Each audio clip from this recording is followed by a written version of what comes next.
An balma lamɛnnikɛlaw aw salam aleikum aw tulo bɛ arajo Bamako 24 de kan na ka bɔ Mali kɔnɔ na minnu bɛ k'an lamɛn jamana fan o fan jamana kɔnɔ ni jamana kɔ kan k'aw bɛɛ lajɛlen foni k'aw ko ɲuman dɔn aw sɔgɔlen b'aw ka arajo Mali la Bamako 24 min bɛ n'a bɛ kunnafoni latɛmɛ aw bɛɛ lajɛlen tɔgɔ la diɲɛ ma don o don a balimakɛ n'aw denkɛ Abdulaye Kulibali fɛ k'a sɔrɔ ɲɛmaaba n'i y'a sɔrɔ o bɛ tali ka jɛjɛ sari la ale bɛ ka baaraw bɛɛ lajɛlen jateminɛ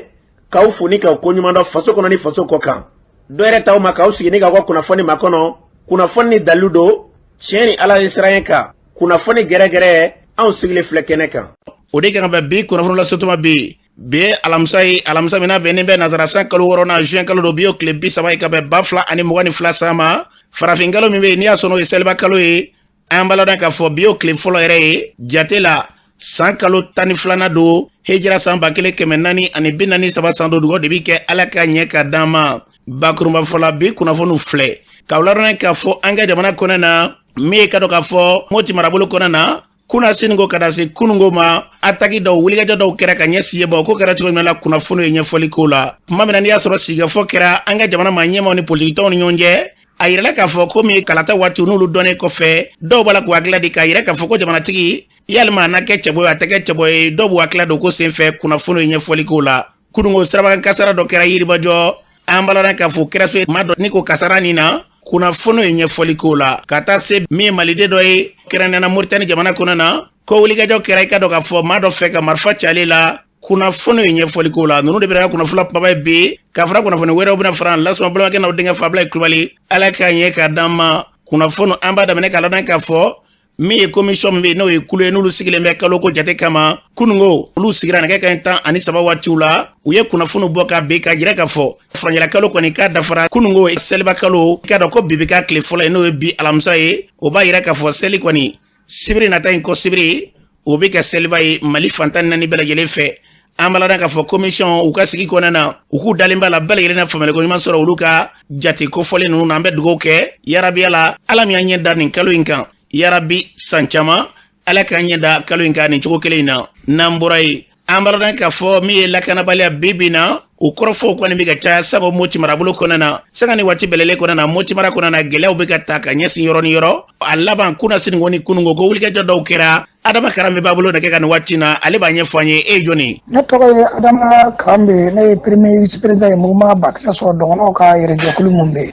Adama Karambe an ye kunnafoni sɔrɔ ko jariwala tigilamaw k'u ka wulikajɔ barika bonyanen bɛ kosɛbɛ Moti marabolo kɔnɔ na u ye wulikajɔ ta ka ɲɛsin maaw ma tarata don ani kunungo araba a k'o kɛra cogo di tarata don 15 heures waati Duwanza mara la commune min dɔ ko Janweli commune ye dugu 3 ye dugu misimani dɔw tun bɛ yen donc u taara o dugu de attaqué a sɔrɔ an balima dosolakaw fana u y'u sɔrɔ i n'a fɔ Danaba Sago o karila ɲɔgɔn na 15 heures fa ka taa 17 heures waati an ka côté la mɔgɔ 2 kɔni tɔɔrɔ la kelen tɔgɔ ye Amadu kelen tɔgɔ ye Baba donc u 2 kɔni tɔɔrɔ la mais olu fana ma nimisa la ka da mun kan olu fana ka su u y'a lajɛ u jigitɔ bɛ ka caya donc o ye kɛnɛ minɛ n'o fɛn ma jaw la dɔrɔn olu bɛ rapport dɔ bɛ na dɔrɔn u b'u ka sugu tɔmɔli daminɛ o ye kɛnɛ minɛ donc o kun ye tarata don ye Duwanza mara de don o tɛmɛlen kɔ kunungo araba Bayangara mara la commune de Dukombo u bɛ attaquement kɛ kosɛbɛ yɔrɔ min na bɛɛ b'a kalama u bɛ dugu min fɔ ko Sɔngɔ o minikari dɔ attaquera ka maa 30 kɔ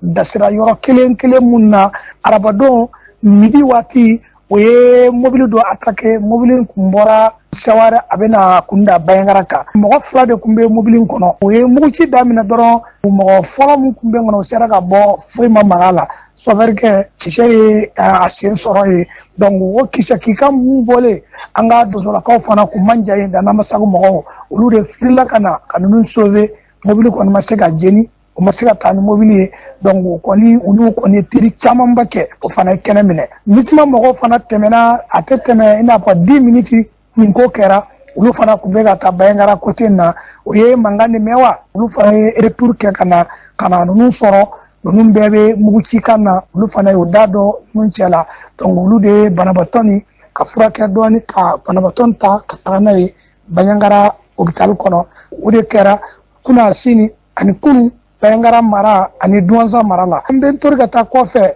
o ye Bayangara mara kelen de commune min bɛ ko Gundaga ale bɛ Bayangara ni Seware cɛ la a ka surun Seware la dugu min bɛ fɔ ko Maw a bɛ tile 15 bɔ Bambaji ko ka dugu ka wuli ka bɔ yen dugu bale do be wulla ka boy kata u yere kalfa dugu mun to ko bo chema o ya me ko bambanchu be ga o ka minauta kata na olu fana samedi temele kamalen sabade ko ambita anga minau poison laje kamalen sabantara dugun kono doron ja ma dugu mun wulla o be dugun kono o yo kamalen sabab mine anta don fagara anta do o ma faga aye armée interfele kosobe dugu wulu tola o ye avion wuli kata bombardement ke anya ke no sonjay o ya bombarder maintenant fika jigi duguma ka laja kosobe mun kera mun make o de make onga aya fu nyana dugu fana wulla dugu fana ba fe ga segi kata hal na ma segi kata o ku deme o ka bolla minen munum be dugu kono ma sega boni minen foye ku mo bo ka minen na akuna fonu kon sera armée ma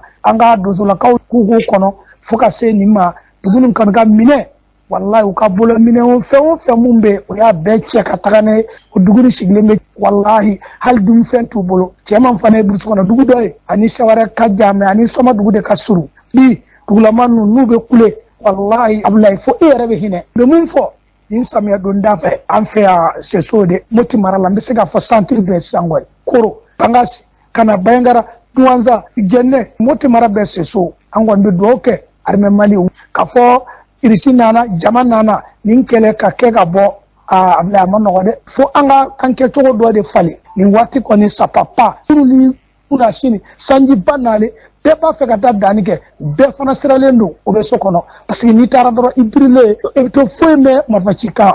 woto ko so chaman siralendo ka to so ambalo dan ka foni tu adama karambe kanya be fami fo ya rabbi ala kedi masa o e masara wani ala kabele no ga note baski koni tiena la ka hotel jamana in kono fan chamana yoro chamana be e ka do be kamana gone do mbake chugudi ambe dugo ke ala kambla baski oni la fiao mene kono note ki to bamako walma ki to duguba chaman gona na e tinye badwana chigela walma chigemaro la bi yoro chamana bi mobe gu yere nyina yelma ambe jamana jume ngono bi ka so ke ala kana bale ambe dugo ke ala kanga jamana la kana namburai kungo saraban kasara do kera mi ka do ka fo kardo ka bo segu yoro fe ka do bamako o karin ko gagu transport saka kumba kuna o karin ka te mana nyamana posulo wati mena shira do ka fola ko la kana ba de tumika gen o ko ni gera so yi irima do ka do bugu yoro procès daño ko yoro bu yoro weleti o yoro klena irela ka bi jinga bo godoro ka adingana ni moto tigi fly abolo chogoroba kilebe no shijai ka moto ke ka noni fuka chet ke ka bonyona to kilindo ingwani o ere kwani ita flete ko shitola unano takata iya saka ni pratique damasi dala mo yugo dusma kasa ira la do ipine ere jina wati nga la kanaba munumbe kuna fonuna ma munumbe ni asoro na dona kera akeba ini walma ini ukoni maseka nyasoro kofe pulse la ka were kala kata keneka iya saka ni pratique damasi dala ma do buka dusma ka ira la anga dolame baru jalo ne bo karabuna serba ngasara do gara ufiambe akera chugudi urchar mo de bagage kare bagage ngana di dara se wana ajina ne mo ko fle ke ko ni bola la ke fana ayo se kan ay mo ko toro re mo ko shita ga mo ko toro o toro bala mo ko ku mi sara e o chen no mi sara o shije fembe ko ne police ne ndiga war nyama no fere ni to kare mi teme kuma ba mu charge le sakabu kuna kare mi jo fala je be bo kala mo na ya ko golo ke abata mi ne ko da bani ne to Omar Gindo abokoro siraba kasara inkera ka be 10h wati an nana ka be polisi mototigiw be u jɔlen be ne nana ne ɲininkali kɛ ne ko accident kɛra cogo di ko ma ko kari de mɔgɔ fila ta cɛkɔrɔba dɔ cɛ tigɛra a furu bɛɛ bɔra kelen joginnen be yan ambulance y'o ta ka taa après ambulance ka mobili dɔ in nana pick-up lamɛn o nana ka cɛkɔrɔba su ta ka taa o kɔfɛ polisiw minnu be 13e na u ka ɲɛmɔgɔw bɔra yan a fɔra anw ye mototigi de y'a gɛn sofɛrikɛ banna ka jɔ ka na yɛlɛ mɔgɔ kan ne bɛ mun fɔ polisiw fana ye u k'a lajɛ ni seli surunyana dɔrɔn n'i ye siraba kasara 100 ta 60 bɛɛ polisiw ka problème ye an bɛɛ jamanadenw i ye layidu ta jamanadenw ye k'i bɛ an lakana maintenant ka na kari gɛn ka mɔgɔ fila pa o tɛ lakana ye dɛ o tɔ ye ka jamanadenw faga de n bɛ mun fɔ gɛnni ka dabila n'i ye mɔgɔ fɛ n'a ma jɔ mobili bɛ nin sira kan kari kɛrɛfɛla la ye plaki t'a la i kan ka plaki numéro de ta ɲanɔ polisiw bɛ yen poste la polisiw bɛ yen i b'u wele ɲani ka se autogare la fana polisiw bɛ yen o ma se i ka mobilitigi gɛn ka mɔgɔ faga a ma diya anw ye depuis 10h an jɔlen bɛ yan a ma bɛn anw ma n'a kun kɛra polisikɛ bɛ yen sofɛrikɛ bɛ yen mɔgɔw kun bɛ se sofɛrikɛ ma ou bien u bɛ se polisikɛ ma ne b'o dɔn mais ala y'a kɛ olu si tɛ yen an kɔni bɛ mun fɔ polisiw ye u ka para ka gɛnni kɛ 200 nɔfɛ i kana mɔgɔ gɛn ka mɔgɔ ka nin bɔ an baloran ka foni tu shira do ikene kan an bɛ dugawu kɛ ala ka hakili ɲuman d'an ma an ka baaraw k'u bila sariya minɛ kɔnɔ an ka jamana ka kɔlɔsuma n'an bɔra ye an balɔdan k'a fɔ min maliden dɔ ye Moritanikaw fɛ yen ko wulikajɔ kɛra maa dɔ fɛ a tɛmɛtɔ la k'a jɔ ko a deli k'ale ka telefɔni suɲɛ ko ale y'a ye a ka caméra de surveillance la o kɔrɔ tɛ dɔ yɛrɛ jatala min bɛ yen n'a bɛ kɛ sow kɔnɔna na n'a bɛ maaw tɛmɛtɔ la jaw k'olu ta a ko ko maliden k'o de y'ale ka fɛn suɲɛ o ko ale tɛ k'u to o kuma la ɲɔgɔn sama na a ye marifa bɔ ni ka marifa ci maliden in na o kɔni kɛra so ye ka kasara nin na nin min kɛra Mohamed Samake a ka kuma bara ta ka ɲininkali ta ka ɲɛsin maliden dɔ ma Moritanikaw fɛ yen n'o ye Sisoko ye a ye kuma min fɔ Mohamed Samake o filɛ. Pascal Mamadi Sisoko de don ka bɔ Moritani oxygène mɔgɔw m'aw bɛɛ lajɛlen fo dimanche don n'o bɛnna kalo tile 26 ma o ye maliyɛn dɔw faga yan vers 13h comme ça. An ka sugu dɔ bɛ yen ko Sogozim ka Sud Maghreb o ye surakakan ye mosquée marocain donc sugu in marocain ni ani wolofaw sénégalais wolofaw kɛlɛ kɔfɛ sénégalais cayara a tɔ tora maliyɛnw ni marocain ma u ye maliyɛn petit dɔ faga ye ko Fode Bajaga 31 na ɲɔrɔn fanfɛ mɔgɔ don a nana a tɛmɛtɔ tun don ka taa ni b'a bolo suraka gardien dɔ y'a lajɔ k'a fɔ ko olu y'a ye u ka caméra la k'a delila ka na olu ka telefɔni suɲɛ cɛnin ko kɔnɔ k'ale tɛ ko ale tɛ suɲɛni kɛ mankan kɛra la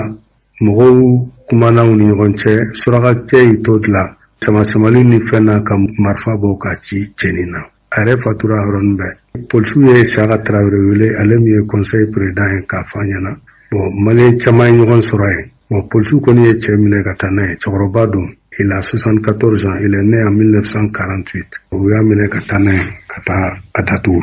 lundi n'o bɛna le 27 ma an y'a ka sudon kɛ vers midi comme ça surakaw u ye maliyɛn cɛnin faga kun yɛrɛ t'a la parce que k'a yɛrɛ a video fɛngɛ dilan caméra surveillance dilan bon i b'a dɔn preuve t'a la bon u kɔni ye cɛ déféré inchallah o problème de don an balɔdan k'a fɔ nin tun ye Sisoko kan ye maliden dɔ a sigilen bɛ Moritani nin tun y'ale kan ye Mohamed Samake ka kuma bara la a fɔra cogo min na ka maa siyɛfa ten nin fɛn ye fɛn min n'a cɛman ye an bɛ dugawu kɛ yarabi ala fɛn fɛn bɛna na ɲɔgɔnw dabilali ye u se masaramani ye ala ko hakili ɲuman dan kelen bɛɛ lajɛlen ma n'an bɔra ye an b'a lɔn k'a fɔ min ka dɔn k'a fɔ chronogramme n'o tɛ dɔ yɛrɛ sigikafɔba min kɛra fanga ni ka dɔn k'a fɔ kɛrɛnkɛrɛnnen ka dɔn k'a fɔ politimɔgɔw ni ɲɔgɔn cɛ bɛn kɛra fɛn min kan n'i y'a sɔrɔ o ye kalata waatiw fɔlen parti bolitɔnw camanba o kɛra nisɔndiyakoba ye olu bolo min ye kulun bɛ yen n'i y'a sɔrɔ réveil ye an b'a lɔn k'a fɔ Abdulahi Karimu Jamtini ale b'a hakilila di baara in kan an ka lamɛn. Njalen no bi lajɛli na munna parce que ɲɛmaaw y'a fɔ ko u ye san 2 di u yɛrɛ ma pour que kalakata ka se ka kɛ nka mun tun ye kuma caya parce que a fɔra san 2 nka mɔgɔ tun t'a dɔn san 2 in kɔnɔ baara mun bɛna kɛ ani a bɛna kɛ waati jumɛn donc sɔgɔma in na kɛnɛ kan ya u y'a jira n'a k'a fɔ ko baara minnu kan ka kɛ o baaraw fɔ an ye ani k'a jira k'a fɔ ko baara in bɛ se ka kɛ san 2 kɔnɔna na nka sira bɛ yɔrɔ dɔ la o ye mun ye parce que kalata minnu kan ka kɛ réforme minnu kan u y'a bɛɛ bila san laban mun ye 2023 ye kɔnɔna de la donc o b'a jira an bɛ 2022 la juin maintenant fo ka taa san ban réforme foyi tɛna kɛ o b'o de jira o et encore et même 2023 kɔnɔna na o taara a dɔw daminɛ fo mars ka daminɛ mars la convocation le collège électoral mun ye référendum ta ka daminɛ mars la ka taa fo juin maintenant élection présidentielle bilara février 2024 donc bɛ mun ko fɔ jɔnni fili bɛ se ka bɛɛ sɔrɔ maintenant ni fiɲɛ dɔ nana ye nin baara kelen-kelenna fɛn fɛn na ni ma diya a bɛ jouer a tɔ bɛɛ kan a bɛ se ka kɛ sababu ye u ye san 2 kuma mun fɔ k'a fɔ ka mandat ban 2024 ka date mun fɔ n'o ma jija an bɛ tɛmɛ o kan donc o siranya bɛ yen nɔ o de kama kɔnɔna na salle kɔnɔna aw y'a ye mɔgɔ caman ye ɲininkali fana kɛ même salle kɔnɔ président dɔ ye ɲininkali kɛ k'olu m'a faamuya olu tun hakili ye mun je an bɛna ka na don de fɔ kana fɔ ko nin période ayi a bɛ don de fɔ nin élection bɛ kɛ nin don in na collège bɛ convoqué nin don in na ko parce que problème bɛ yen a bɛ na ni sigana caman ye quoi ko fo fili kanu ka bɔ yen donc parce que mɔgɔ n'i bɛ baara fɛn fɛn kɛ f'i kan k'a dɔn k'a fɔ fili bɛ se ka ko mɔgɔ si ma dafa ala de dafalen don an bɛ ka ɲɔgɔn faamuya donc an bɛ jatew de minɛ donc n'a bɛ baara kɛ n'a ma o ka fili yɔrɔ in jate minɛ n'a ye calendrier coincé cogo dɔ k'a koron cogo dɔ n'a ma diya a ka laɲini ye mun ye o tɛ sɔrɔ quoi donc o de bɛ ka anw siran fɔlɔ mais kɔni an hakilila tigɛlen don nin ye processus min daminɛlen ye ka na siga élection bi kɛ fura foyi t'a la parce que maliyɛn bɛɛ jɛlen don sisan k'a tigɛ di ɲɔgɔn ma hakilina ye kelen mɔgɔ si tɛ se ka mɔgɔ si dribble tugun fura foyi t'a la. an b'a lɔn k'a fɔ nin tun ye Abdulahi Karimu Jamtini nin tun ye kan ye o hukumu kelen in kɔnɔna na parti politique bɛ n'i y'a sɔrɔ ni RPM ye ni fanga tun b'olu yɛrɛ ka bolo ka fanga kɔrɔ Bukari Tere ta ale yɛrɛ b'a hakilila de a ko sen fɛ an ka lamɛn. san kelimbo ambe ni makonana cadre de concertation ni anga kenede ani anga ministre de tutelle atigrana amabe ama anya keleke anya kobeke vraiment faut que ministre administration territoriale ka segi a place là ala yo no yanye loi électorale croix voter li c'est un fait au de question na ala faut que barkada vraiment ambe senti fou mais en même temps ambe parti politique be fou parce que ni anga kelede alors ministre de l'administration territoriale segile c'est ça akabara la somadaina au ministre saba wunana kuna funi chamandama kuna funi nabe chronogramme électoral kan abe agenda des réformes politiques et institutionnelles kan anya yini en tout cas ya ni suja ya soro vraiment an chamai hakli jagaboke fin chaman kan antu hakli jagabo fin minun kan an yo nyeyira mais an gon be le duta ka funi kuna funi min dirama keren amta hakli jagaboke an fana ba nyunu fe comme a présenter chogomina o te bolike o ka papier don antege tiliala amina na hakli jagaboke ni observation minun bambulo amba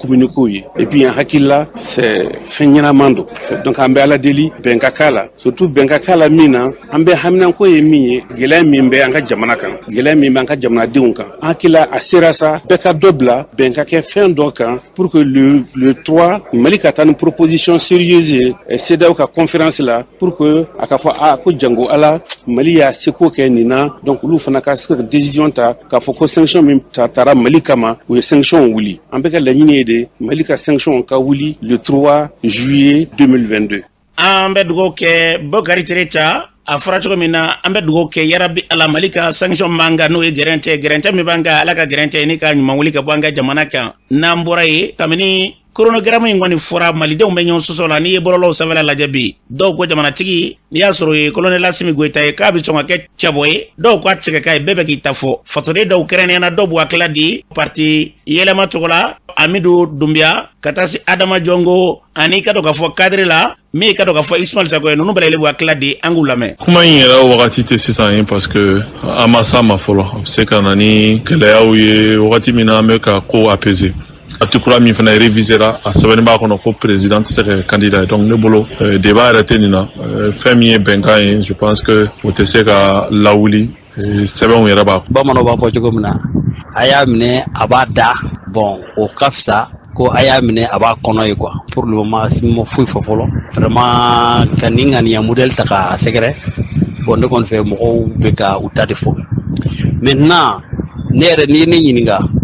Asimi kan ka position ta sini ma a bɛ kɛ candidat ye o a tɛ kɛ candidat ye o a bɛna position ta donc a ka position kan ka ta ka bɛn ni sariya ye min fɔ ye surtout charte ye min fɔ. N'o sɔnna ka fini bila ka u yɛrɛ bila kalafiliw cɛ la u ka hakɛ don tiɲɛna a tɔ bɛ to jamanadenw mana sugantili min kɛ donc an jigi bɛ jamanadenw kan n'u ye sugantili min kɛ ni maa min ta u bɛ jamana mara mais bɛn tun ma ko kan fɔlɔ la u hakili to kumakan minnu tun fɔra an jigi b'a kan k'a fɔ k'u bɛna jamana dɛmɛ ka bɔ bolo la ka bɔ gɛlɛya kɔnɔ ka o bɛ kɛ sababu ka élection organiser jamanadenw ka sugantili kɛ pour que olu ka segin ka taa u ka caserne na. Ayiwa ni ne ye Asimi mɔgɔ k'i bɔ kuma dɔ ko la o bɛ kɛ sababu ye danaya bɛ k'i ni maaw ni ɲɔgɔn cɛ san yɛlɛma kɔ ne ko k'i bɛ segin ka na o danaya kelen de ye kuraya tuguni. Ni tun ye fasoden dɔw ka ye a fɔra cogo min na min bɛ n'i y'a sɔrɔ o da ka d'an ka jamana na ala ka Mali bila o sira kan n'an bɔra ye min ka dɔ ka fɔ telefɔni zo min bɛ n'i y'a sɔrɔ a bɛ wulikajɔ kɛ ka taa maaw sɔrɔ ye ka sɔrɔ ka tɛmɛ n'aw ka telefɔniw ye a cɛ kelen a bɛ ka sɔn kunnafoniw bɛ fan bɛɛ lajɛlen fɛ k'a fɔ k'a bɛ ka wulikajɔ in kɛ ni ka se ka taa ni maaw ka telefɔniw ye a kɛra ba dɔ la n'i y'a sɔrɔ bɛ tali kɛ Kulubalakaw furumuso Ajaratu Siribe Mohamed Samakɛ y'ale ɲininka a ye kuma min fɔ an ka lamɛn. Ne tɔgɔ Ajaratu Siribe ne sigilen bɛ Bakɔrɔbabugu la. An ye kunnafoni sɔrɔ k'a fɔ ko dɔw taara aw fɛ yen ko a taara n'a ka telefɔni ye a ko kɛra cogo di. A nana kanto ne ma k'ale bɛ pochette de dilan ko ka photo nɔrɔ pochette la k'an ka na ni telefɔni ye k'o la ko n'ale y'an ta dilan k'an b'a yira an terimuso la k'a b'a ka numéro di an ma ko n'an yira an terimuso la ko na dɔ bɛ dɔ bi yan k'an b'a wele. An ye pochette dilan de la ko an ka pochette ko an ye pochette ko ka d'a ma a ye clé dɔ bɔ min bɛ sɔrɔ telefɔni na ko o clé kelen dɔrɔn de b'ale bolo k'an bɛ taa dɔ san sisan ka na n'a ye k'a b'a dilan. An ye telefɔni naani fara ɲɔgɔn kan ne yɛrɛ de tun bɛ ka taa san a ye ne wele ala ka segin ko ne ka telefɔni di k'ale ye dɔ sɔrɔ a ka sɛki kɔnɔ k'ale bɛ ko ka a dilan daminɛ n'o ye ko ne ka taa den 2 san ka na sisan ne tun bɛ ka taa o den 2 san a ye telefɔni minɛ ka segin ka n'a jɔ an ka da la ne taara ko ne bɛ taa o den 2 san ne nana sɔrɔ a tɛ yen a kolobamisɛnninlama n'a filala bɔlen don a ka kuma ka teli dɔɔnin a bɛ ba fana a bɛ sigi dɔɔnin. Minɛn caman tun b'a bolo n'o ye telefɔni kɔrɔ walima telefɔni kura o minɛnw b'a bolo wa. Pochette baden de tun b'a a ka sɛki kɔnɔ. ay projet tu ira on na ere a tran téléphone de joli téléphone de nan ne bram so tabala ne re tabala ne kan nam so do ani ce do gondo téléphone mu ga soni a bla répondre dans ça ambe dugo ke yara biala mami bala ke ni barana nu ke ala ka furabo ka woro nyima menanga koni nani toranga koni nani bela ile nyonda fe yara bi ala ka tege dakan namburai ambalo dan ka fo chake da do ya surube ka sega mawlu akla famia so ngere ka sega kele o kere ka do fo mununu dalo u fe ko ke bon ko kene so ko nana mi ka do fo commune 1 utumo ko nana klifla barado ka sega yira bela yire la so ngere aku kanga ke chukudi kulingo na madam dumbia mi fanta trawe ale ba nye foanye siri kulwal kap ma barala angalame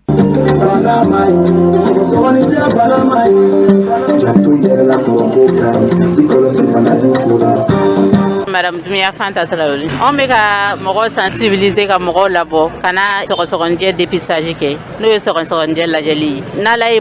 gazike ka banai ambo laje katla ko furake fu ko bana bi ba ni kalo wora ke furaka doron abi bampew nala ka jey kuluminu ka barake arka santé plus ani santé siri olule jera ka fara nyoko ka kani campagne ke ka mogo labo ku laje fu bugu ka furake lu fene ke fu fene sokonje bana yela matari na yera mɔgɔ kelen na a bɛ se k'a bila mɔgɔ 10 na so kɔnɔ ala k'an kisi n'a yera fa la sa fa a bɛ se k'a bila denw na a bɛ se k'a bila ba la a bɛ se k'a bila so kɔnɔ mɔgɔ bɛɛ la donc bana yɛlɛmata de don fura kɔni sɔrɔla la wa a bɛ ban pewu siran ko tɛ tuguni mɔgɔ mɔgɔ n'i segɛr'i yɛrɛ la k'i bɛ ka sɔgɔsɔgɔ ka tɛmɛ tile 15 kan i ka bɔ i ka n'i yɛrɛ lajɛ lajɛli ye fu ye wa n'ala y'a k'i garizɛgɛ fɛnɛ an b'i furakɛ fu wa a bɛ ban a bɛ kɛnɛya fɛnɛ an ka nin campagne kɔfɛ mɔgɔ bɛ se ka wuli ka se ka t'i yɛrɛ lajɛ fu wa o bɛ se ka ɲɛ sɔrɔ awɔ dépistage tuberculose ye fu ye Mali yɔrɔ bɛɛ o ma daminɛ bi o daminɛna a mɛnna wagati o wagati mani ja n'i sɔmini yɛrɛ la ou bien n'i bɛ mɔgɔ dɔn mun bɛ sɔgɔsɔgɔ i kɛrɛfɛ i bɛ se ka wuli ka s'a ma i yɛrɛ b'a tigi sensibiliser walasa a ka se ka wuli ka se dɔgɔtɔrɔso la ka taa yɛrɛ lajɛ fu n'ala y'a garizɛgɛ bana yɛrɛ la a bɛ furakɛ ka ban fu bana tɛ dogoli fɛn ye maloya ko tɛ mɔgɔ min bɛ maloya n'a ka bana ye o de bɛ bana bila mɔgɔ tɔw la k'a yɛrɛkɛ fan fɛ sɔgɔsɔgɔnijɛ i bɛ se k'a dɔn cogo min ni sɔgɔsɔgɔ mɛn'i la i bɛ sɔgɔsɔgɔ kuma bɛɛ dɔw bɛ sɔgɔsɔgɔ u bɛ si ka sɔgɔsɔgɔ u fari bɛ kalaya i bɛ t'o la f'i bɛ fasa dɔw fana bɛ sɔgɔsɔgɔ fo joli bɛ bɔ u kari la n'i kɔni y'o fɛn ninnu jateminɛ i yɛrɛ la i kan ka se ka wuli ka se dɔgɔtɔrɔw ma walasa u k'i lajɛ. ambalodan ka fo ni tu fanta kanye Umaru ale bi yakla di kweninka anga Umaru yɛrɛ lamɛn Umar Dogoni ne docteur pharmacien ne Arcad Sida président Arcad santé plus be ga ni caravane organisé pour que tuberculose be yɔrɔ min na bibi na a donna a mɛnna depuis san caman tuberculose kɛlɛ a bɛ jamana in kɔnɔ mais an bɛ ka ye jusqu'à présent a kaw bɛ ka caya ka sababu kɛ mun ye ministère de la santé u ka département min bɛ n'a bɛ fɔ a ma ko cellule sectorielle olu ye jaabi dɔ bɔ u ye baara kɛ o jaabi ninnu bɔ san 2021 kɔnɔna na o jaabi ninnu y'a jira k'a fɔ ko maa 7,000 ɲɔgɔn ka taa fɔ 400 jate la ko tuberculose yira olu de la bon jateminɛw fana dun y'a jira k'a fɔ ko maa 10,000 ɲɔgɔn de tun bɛ yen tuberculose tun kan ka se ka minnu sɔrɔ o b'a jira k'a fɔ an tun kan ka min sɔrɔ an ma se k'o sɔrɔ o b'a jira k'a fɔ danfara bɛ halisa et pourtant an bɛ gouvernement fo parce que jamana ɲɛmɔgɔ o ye bɛ ka baara belebele de kɛ pour que tuberculose furakɛli n'a bɛ fɔ ko sɔgɔsɔgɔnijɛ a furakɛli fu de don jamana kɔnɔ jamana fantan 4 bɛɛ a fura fana ye fu de jamana fantan 4 bɛɛ mun de bɛ k'a to halisa anw dɛsɛlen don k'a kɛlɛ donc Arcad santé plus fana ale bɛ wuli sisan gɛlɛya minnu bɛ yen n'o bɛ banakisɛ nin kɛlɛli la donc anw b'a essayer ka t'olu gɛlɛya ninnu de ɲini k'o dɔn pour que ka gouvernement k'olu dɛmɛ ka se k'o kɛlɛ kɛ walasa sani san 2030 cɛ sɔgɔsɔgɔnijɛ bana a ka se ka gɛn ka bɔ an ka jamana kɔnɔna na an balodan ka fɔ ni kun ye Umaru Dogoni ya fura cogo min na bana in yarabi ala k'an kisi a ma n'a ye maa min sɔrɔ ba wuli ka jɔ la ni ka se ka furakɛ ala k'an kisi bana in a kɔlɔlɔ ma n'an bɔra yen an balodan ka fɔ salon de media o tɛ dɔ yɛrɛ kunnafonidilaw olu tɔgɔla yɔrɔba kɛnɛba bɛna sigi bi palais la culture Amadu Ampate b'a la jamana ministre ɲɛma yɛrɛ de ale b'a ko nu don an balodan ka fɔ tile damadɔ bɛna k'a la kunnafonidilaw gɛlɛya min b'an kan ka se ka taa ɲɛfɔ fɛɛrɛ jumɛn de kan ka k'an bolo jamana ko la o y'a kunba de baara in yɛrɛ a ko ɲɛma o ye Jurulu Sakɔ ye ko in bɛna kɛ cogo di an ka lamɛn. Salon des médias kɛnɛ kan salon des médias nin ye a ta ko fɔlɔ ye Mali kɔnɔna la créa comme de différence communication ni a ka partenaire fara ɲɔgɔn kan ka o de organiser maliyɛnw ye a bɛ daminɛ alamisa don a bɛ daminɛ palais la culture bada la bama ar be ke romina anga ba pam partenaire do bama ari donc nyina salen kon la donc akunyere minye ka malik na fondi law ni barake ko fondi law bela jelen fra nyon kan akina baraw sa ke to mununa baraw gelaw kon la na famu mbala na faso siraw ta sigi ko bela jelen nyafo baraw damnani o be ke jamana premier ministre alle de bena baraw kulo karige ni andana donc alle ka baraw kulo karu ka fan discours ni fon kalana ame soro tuguni standu visiter ni standu visitera kuma bi di premier ministre ma journaliste fait comme nya fo tugum na plateau tv mun mena glan mbala je premier ministre se ka de ko nya fla fo tugum na journaliste ye o kenen nunka o ko fe odu saje no e juma dun kata fla sibirtu na ambe baroda o sigi abe fo mun ma le panel ulu be sigi journaliste koroba chamon be mun mena kana baroke anye ulula wono sigi ka kuma journaliste ka baro tuko kan o ka barake daw kan journaliste bara be nafa soro tugum na akana créer tugum na lié mun me journaliste ni partenaire do ñonche partenaire do e jume état ni ñonche ani hakim ni ñonche ani ni sécurité sociale fanata journaliste chamon be mun me sengé fo mo ga fra ñon kan ka demeke uyi o beb sega kele chugudi donc o li kuma wi amna sigi ka kuma mun ñefo ka geliyaw ñefo ala ko so be no baraw de bana ko document clinta ka ta di jamana ñemo ma ka fo ko ni an contribution yi an sala ka minke awye aw ka an fa on kon la an baladan ka fo ni tuye jibril sako kanya furato mina ni ala sonama gelew banka ndabsa be mani kene klinga ame dugo ke yarabi ala ka fura sora bela nambura ye gele koni an baladan ka fo nu donen bede do be fura fanga ka dote fura kan o wati kele kona na machombe munu mi ka dese ka ta furula munu ndair mere krena ni yasuru be dugma kolola dore foite gu bali marfatiku de boni foroche a kelembe gele bay o kraso bi nyono marabulu kona na krena na musula ka ka faranyonga beturala mi e dafeto dugu musowe gela mimbu ka bi ka sabe ko utseka tuka furula jadi wala tikila maufe jamana be ka wuli ga jamenke ulu teke nye akula folo o kwani faranyonga senfe muso bora fambele le fe kunungo kaye betrala o kene kan muso dawbe munu be ni asoro buka dusma kaza ira muso nuwe kuma min fo angulame ne tawa uruti kulwali ka bo betra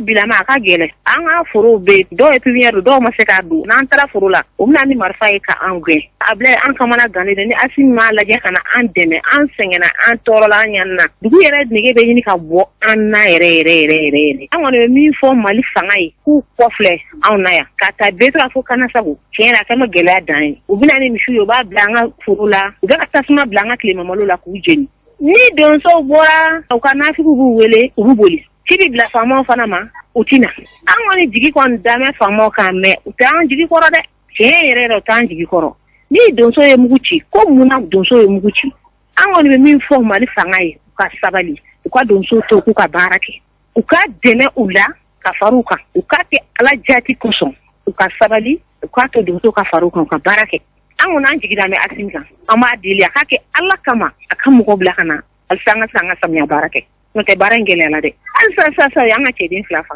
an fori an yanni na yere di an yanna de an yanna fuga da mate ne to ko ta da tara ka bo betrala ne do so fu kun kula mun gelay me na malla lekelen ta ba me hasimu ga ta Allah kama aka ko fle betra ka ula pibineru don be dota dona dota matu do so babo nuni manu nyo asoro iba weleleke le sabat le nani kalo kele an madili ka mali armeye ko dozo muguti kwa kera tokodi one bala ko ludeme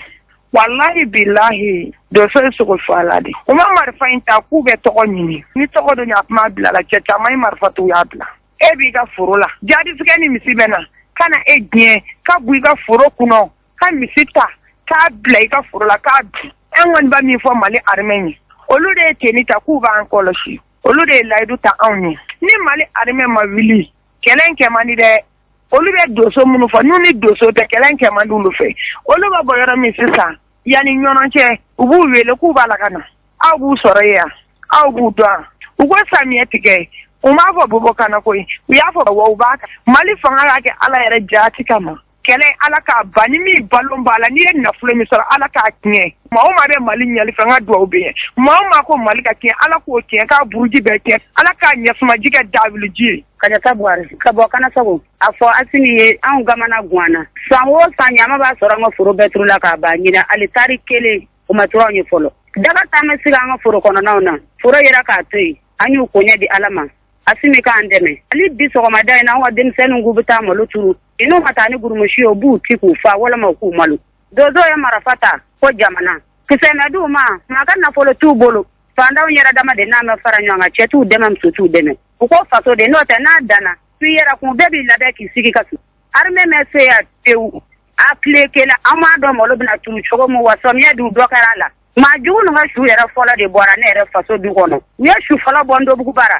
ne badin doko ke anana ka kolo be kala wo nyama ni telefona mana suru ya ko kana sa ko ka se vilila abora kana sa wala ka kolo be anzenga na anyanina ne urge kumare ka gondila kala de yanga boy utara nga bwanga so ani fuyi mabo yanga kanga fronje kanga soje ni anga mana gwane ko mbeya ala ni sina barka sina ya bismillah setanye jike atanye anjige ala anjige akira anjige asiniye ali dozuni atana kuma te balo masina de dude mangoro ne to ko ba sama ka ko bokana sabu kele ya baba nga to tave ji tave ande sege se furula ne re che ko furu tam shu ya dunga ba fama ma bo fanda ma bo fama utan laje fanda undan laje mana amina balo ci godi ablay abi fo asimiya ka ko flana halibi nyota un kamana gwana anje obita mugura wisagi eri nani ke fama ti bo fanda ndi bo shubu bo nyana ma bu bo bana ta bu bo ma ti wari du ma ti kise du ma an woni toro law nyenna an zena ka samnyake ne to ko tenen jara ka bada bakana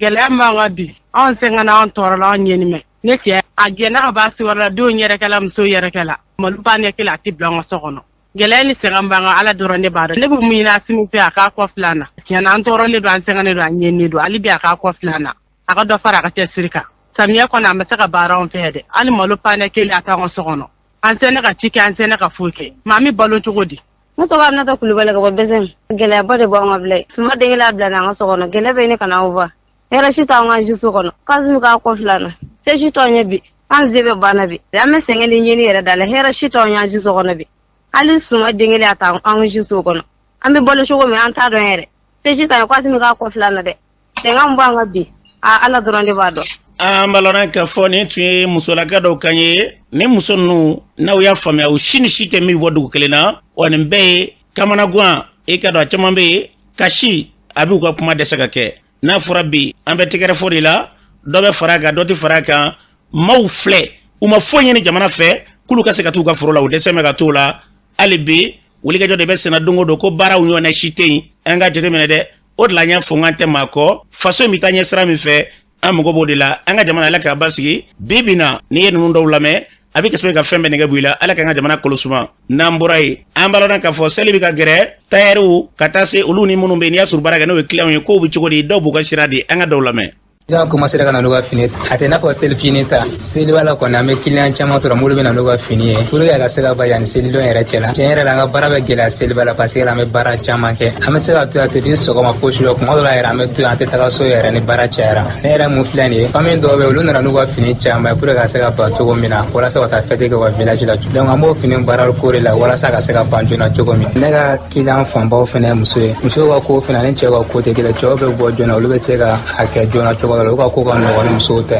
ara muso fla ni no mena barla chogo dola aga gele ga se ka do fene la sigi no ga fino ye ba da man no o bere be baro gele ambolo do be wuli jona do te wuli jona fene o bere be na bara gele ambolo fene alhamdulillah ne refle ne burule kala de wa bibi na me ala fo ga bariga da ere misili ba na tiere la marché ga soro dondon marché ga na alhamdulillah me ala fo ga bariga do la courantike o no ga ra ere me ala fo ga bariga do la tiere ma fino bi ga na jona fana ne clientele nen na ni ga fini jona yasa ka se ka soro bon tel to man jamble no ne na ni fini yasa ka na bla ire tabra kwa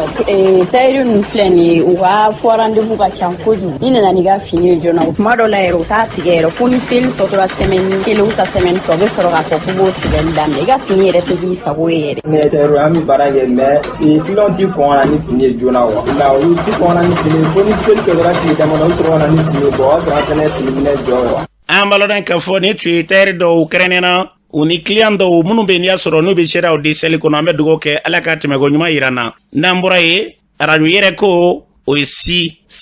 ambalodan ka fo be samara bulu kona na mi ka do ka fo sanwo san radio sigile singa u be ka do ka fo san elema ke ni ka be wele asonyo Bamako abe wele ke ka fukale radio da la faso la be ka ikene ka abe ke so be wata jibla u ke ka hakla jigi chamange ɲinɛta in kɛra kalo tile 18 a kɛnɛ kan daminɛ na kɛra ɲɛnɛjɛba ye ka ladala sogo bɛɛ bɔ a kɔnɔ na ka se ka fɔlikɛlaw bila dabara radio wɛrɛw camanba bɛɛ tun bɛ kɛnɛ kan a kɛra nisɔndiyakoba ye o sen fɛ dugutigilakaw olu b'u ka bisimilali kɛ ni ka nisɔn yira si dugutigilakaw tɔgɔ la an k'olu ka sariya lamɛn.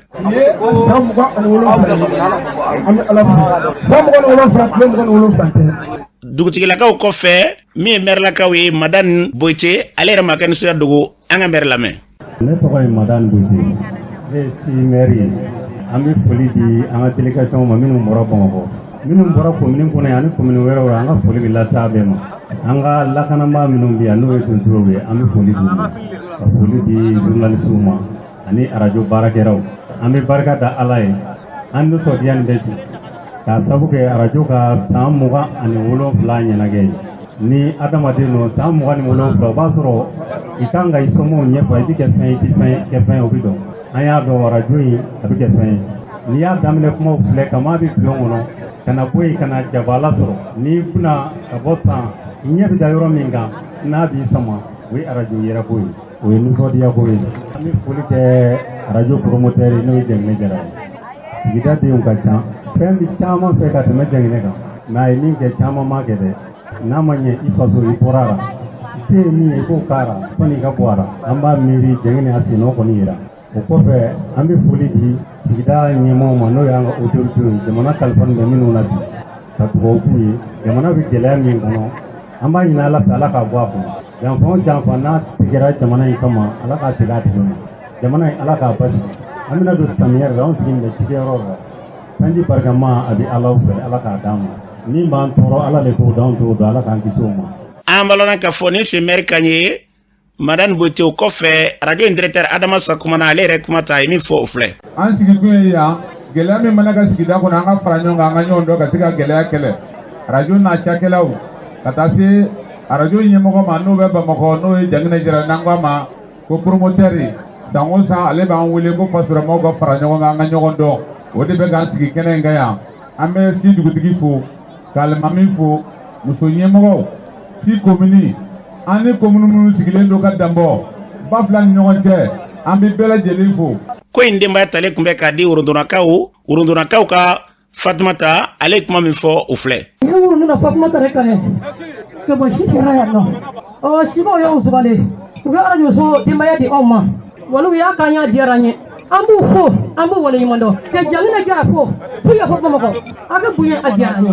an balona ka fɔ Worondonakaw kɔfɛ denba filanan o tun ye yen yɔrɔ mɔgɔ ye nka ale sigilen bɛ Bamakɔ Mariam Sataw ale yɛrɛ kuma min fɔ kɛnɛ kan o filɛ. an bɛ foli bila commune bɛɛ ye ko n bɛ Woroto n'a cɛ muso denmisɛnnin mɔgɔkɔrɔba ko n b'a bɛɛ fo nin kɛnɛ in n'i ye ɲɛ kɛnɛ in kan n bɛ Worondona nɔfɛ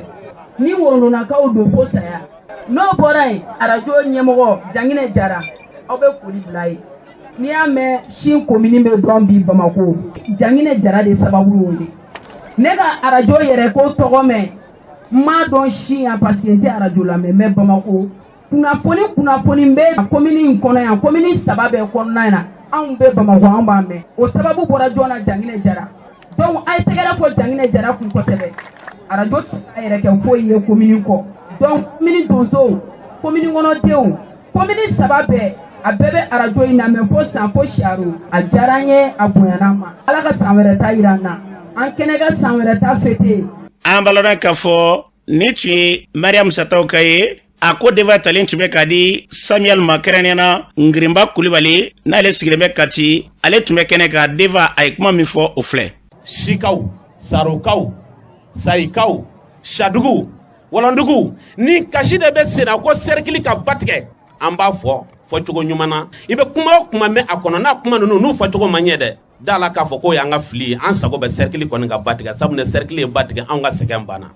ka aw ladɔnniya ko an ka sigida b'a la ka wuli ne cɛmisɛnnin min taara o tɛ segin ne npogotiginin min taara o tɛ segin wala n'o nana o t'a cɛ fɛ ne cercle ye batigɛ dun ne ko aw tɛ bɔ yan nɔ ka taa bɛlɛnin cɛ aw t'a sira ye de wa ka bɔ yan nɔ ka taa Masina aw b'a sira ye wa aw t'a ye de muso tintɔ joli de bɛ to muso kɛlɛ la sɔmiyɛ kuma fɛ k'a sababuya kɛ sirantanya ye mun de bɛ anw bali ka an tɛgɛ di ɲɔgɔn ma walasa cercle ka batigɛ mun ne balimaw an fana ka bɔ dingɛ kɔnɔ ten sa koko de ye anw ka frontière ye ani Mali cɛ yan tɛ Mali fɛ a t'a fɛ yan tɛ Mali fɛ dɛ. I bɛ wolo y'an ka sa i tɛ goudron ye ɲɛ na. Anw denw ka école kow bala ka kɛ cogo di bi? Ni min bɔra n'a taara ka taa se lycée la balo cogo gɛlɛya ka foli kɛ cɛsɔgɔ ka dɔ ye kɔrɔ ka de don a bɛ cɛsɔgɔ ko école den 27 ɲɔgɔn sɔrɔ ale ka so. Mama kɔrɔta. École den 27 olu bɛɛ ka daraka dun ka surafana dun ka tilela fana dun ka leçon ta du kelen kɔnɔ yala aw ni dutigi u bɛ ɲɛ wa? Kalan bɛ taa ɲɛ cogo di?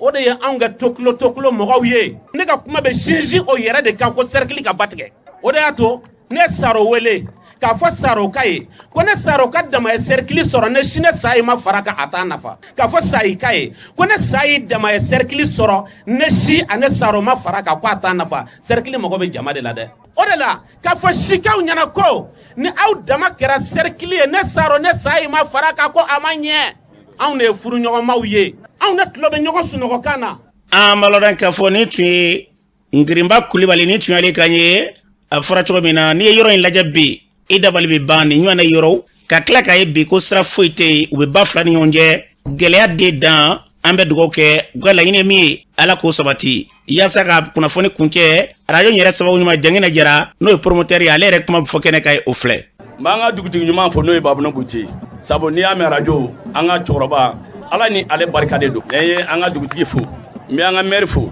a n'a ka conseil n bɛ u bɛɛ lajɛlen fo ka alimami fo an bɛ diinɛ ɲɛmaa bɛɛ lajɛlen fo maa minnu nana kɛnɛ kan yan n'o ye an kanubagaw ye Bamakɔ ka na san Saro Sayi an ka commune bɛɛ maa maa bɔra i ka yɔrɔ la ka na arajo ka ɲɛnajɛ kɔsɔn an bɛ bɛɛ fo ka bɛɛ waleɲuman dɔn n tɛ se ka sigi cogo si la ne ma arajo baarakɛlaw fo n'i y'a mɛn arajo baarakɛlaw de don donc n bɛ arajo baarakɛlaw fo dan tɛ foli min na